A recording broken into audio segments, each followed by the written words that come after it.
The first hour of being drunk is the best hour of the night because your buzz is fresh. You're happy, you don't feel fat, you haven't cried yet. You're still somewhat of the self you were when you were sober. You still could ostensibly operate heavy machinery if an emergency were to arise, okay? You're that buzz, you're feeling awesome, your synapses haven't been soaked in alcohol, so you're still alert, you're feeling awesome, you walk into that bar like you own it. Kick that door open, even though it's a pull-in door. You don't care, you're just walk in, let's do shots, bitches. You and your awful friends line up at the bar, you're like, let's do shots. You're doing shots you have no business doing. Let's get Jägermeister, Goldschlager, Rumpelmans, Aftershock. Do you have anything else that tastes like Christmas and vomit?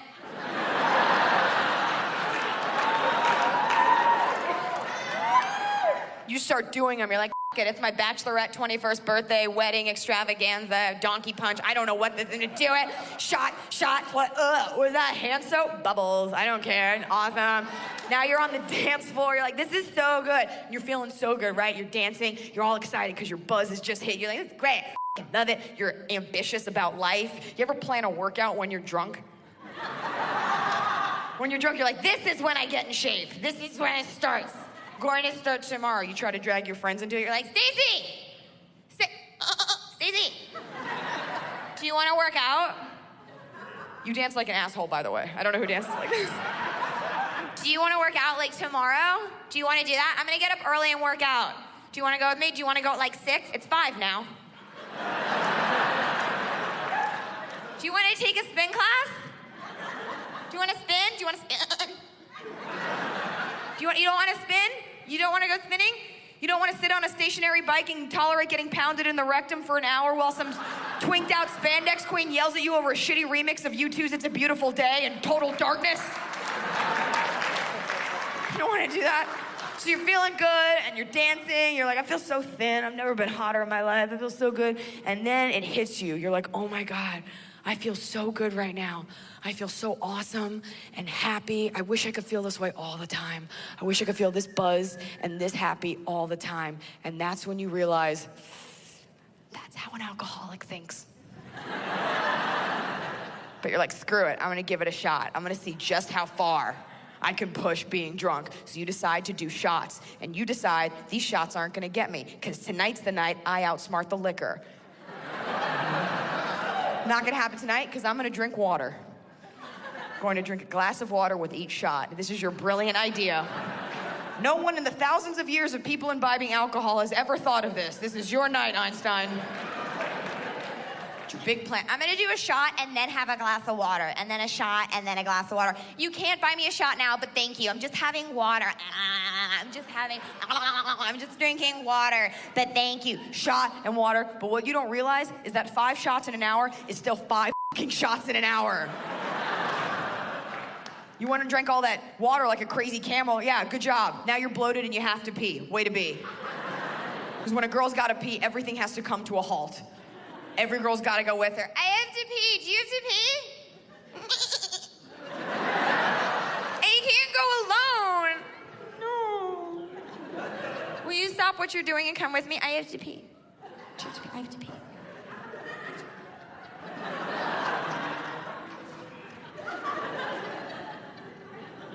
Can't go to the bathroom alone.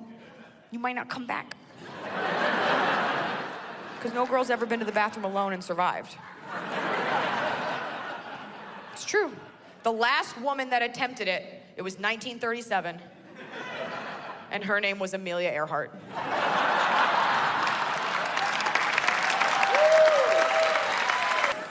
Ladies, never order a lobster on a date. The lobster is the most expensive thing on the menu, okay? So just know that if you order and consume a lobster, you have to touch your date's wiener. You have to, okay? It's like a sexual contract from the sea. It's binding. Now, keep in mind, he wants you to get the lobster. It's not gonna make you get it, but he's hoping you'll come to that conclusion on your own.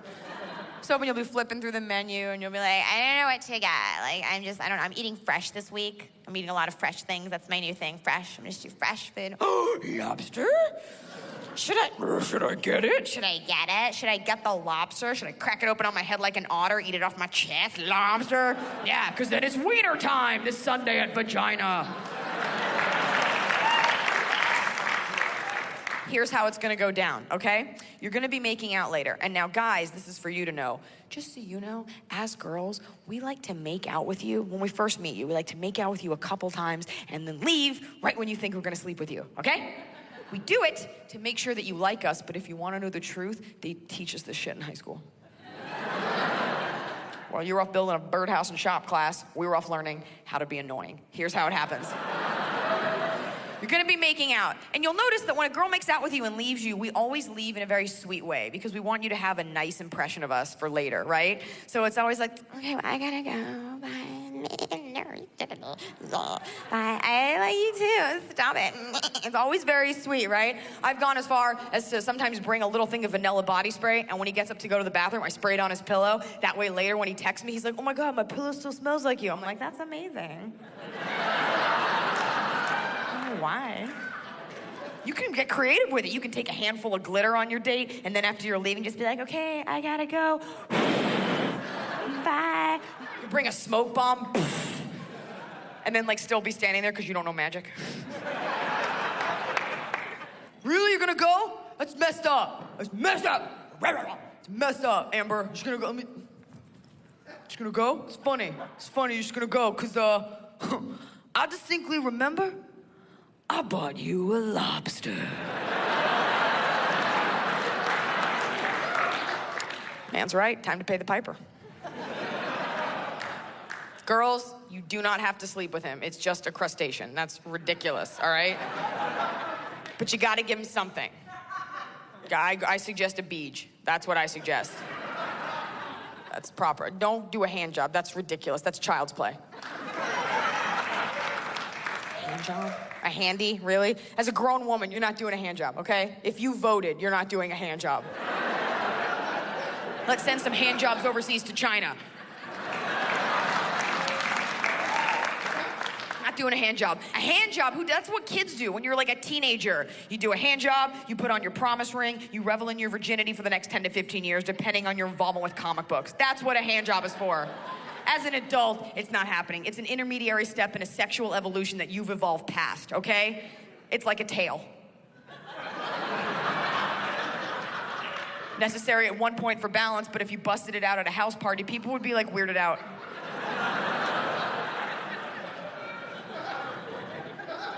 I was out with a guy one time who I wasn't even into. I didn't want to do anything, and he didn't buy me a lobster. And I explained everything, and after talking to him, he's like, I'd like a hand job.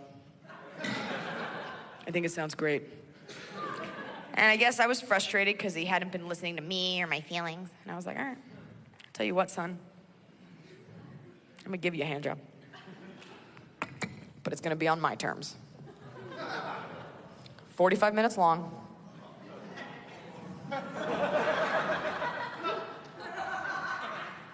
No lotion.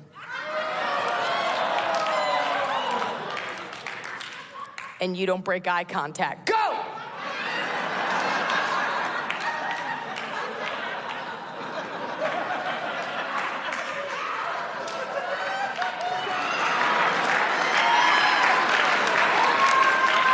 Popular misconception about girls is that we don't like to eat. Girls love to eat. Yeah.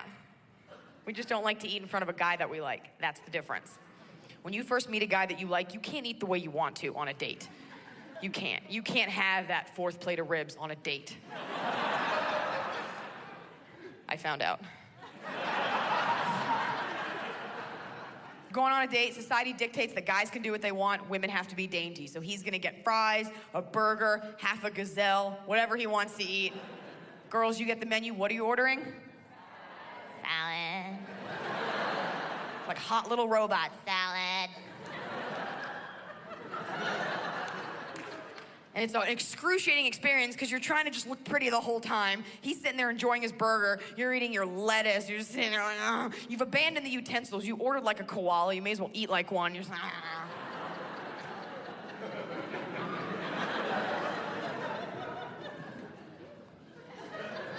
He's talking. You can't focus because you're starving, right? He's yapping. You're just like, you finished your lettuce. There's no more watercress on the plate. You're just like, you pull one. You're looking at his food. You're like, what's that over there? Fried.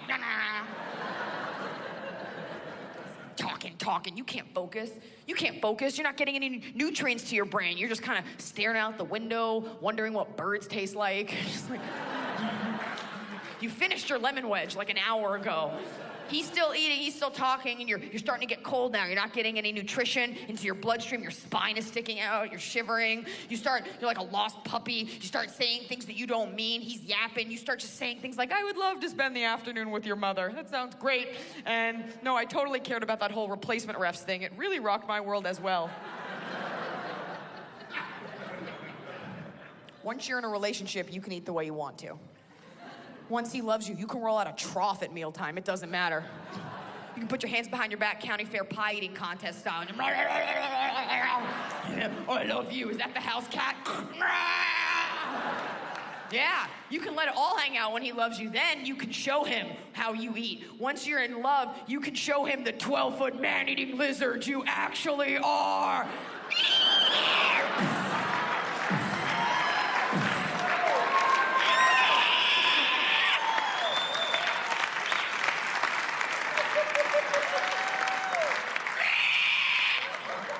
Your eyes light up red. Let's get cheesecake. Oh, cool, sweetheart. You want to share a piece of cheesecake? Tail swipe. Get your own.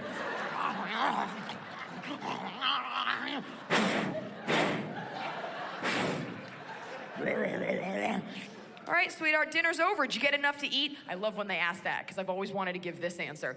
Did you get enough to eat?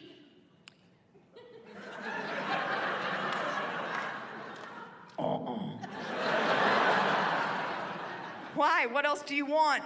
Your soul! Fire!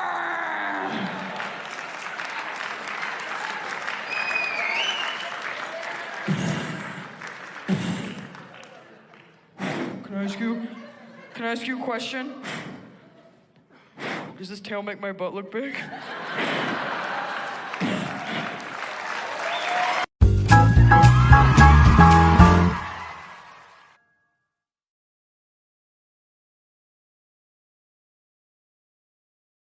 저 오세요. 나는 나를 데려가는 사람을 완전히 지켜보았습니다. 그러나 그린 탄손의 공기는 즉시 화를 냈습니다. 그녀는 V 빈 탄젠트를 뒤로 끌어당겼습니다. 주저하지 말고 나를 꾸짖으십시오. 내 말은 다음과 같습니다. 옥을 돌려주십시오. 당신은 아직도 일부러 나를 괴롭히는군요. 나에게 보여주세요. 뜨거운 차 한 그릇이 내 입으로 곧장 던져졌다. 그녀는 입을 가리고 비명을 질렀습니다. 그 고집스럽고 솔직한 트린 리어의 모습은 즉시 산산이 부서져 고군분투하는 모습으로 변했습니다. V 빈 탄젠트의 얼굴, 나는 한 걸음 한 걸음 천천히 그에게 다가가서 그가 눈살을 찌푸리고 내 뒤로 움직일 때까지 기다렸습니다. 경비원이 계속하려고 했습니다. 죄송해요, 친구. 빈탄의 얼굴을 때리는 충격이 너무 세서 하녀의 손에 쥐고 있던 찻잔도 땅에 떨어져 깨졌다. 그녀는 몸을 떨었고 사람들을 비난하고 비난하려고 했습니다. 나는 바로 내 코를 가리켰다. 목소리가 너무 차가워서 죽고 싶지 않아 입을 다물고 있었다. 그녀는 깜짝 놀랐고 얼굴은 창백했다. 떨면서 남자는 다시 승려의 의자에 앉았다. 지금 이 순간 모두가 보는 앞에서 내 목소리는 칼날처럼 날카롭고 차가웠다. 제이드 컨 란 오프는 폐하의 사유 재산입니다. 광물 채굴을 담당한 그는 자신의 정체성을 이용하여 개인적 이익을 주장했다. 묻지 않고 가져가는 것은 3만 냥의 가치가 있는 폐하의 보석을 훔치는 것입니다. 당신이 당신의 삶을 원하거나 티엔퐁 말을 원한다면 아직은 아니지만 지금은 분명합니다. 하늘의 복을 받는 것과 같으니 눈 깜짝할 사이에 상자 입구에서 음식 한 조각을 빼앗는 것과 같습니다. 부이 빈탄 폐하의 얼굴. 나는 감히 말을 잇지 못한 채 내 몸에 쌓인 옥 장신구 더미를 가리키며 룩탄손을 쳐다보았다. 그녀는 차갑게 웃었다. 그것은 이 궁전의 것이다. 그러면 묻지도 않고 그냥 가져가서 부수고 조각으로 만들면 됩니다. 이거